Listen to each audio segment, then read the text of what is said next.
Aceh meraih medali pertama dari cabang olahraga cabur panahan nomor nasional perorangan putra pada Pekan Olahraga Nasional PON 21 Aceh Sumut di lapangan panahan Kompleks Stadion Harapan Bangsa Banda Aceh pada Kamis 19 September 2024. Medali perdana diraih Aceh yakni perunggu yang dipersembahkan oleh Dion Rizky. Dia memenangkan pertandingan perebutan juara 3 dengan melawan Wisanggeni Nur Ahmadineja dari Jawa Tengah. Atlet asal Aceh tersebut menang telak atas Jawa Tengah dengan perolehan skor 6-0. Skor tersebut sekaligus menghentikan harapan Jateng untuk menduduki peringkat 3 dalam nomor nasional perorangan putra. Sementara medali emas diraih oleh Haidar Nousa Zafran dari Daerah Istimewa Yogyakarta. Sang juara berhasil mengalahkan perwakilan dari DKI Jakarta Zaki Maliku Iyadin.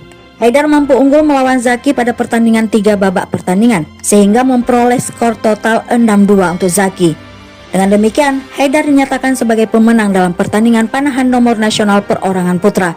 Sementara Zaki menduduki peringkat kedua dengan perolehan medali perunggu yang disumbangkannya kepada DKI Jakarta.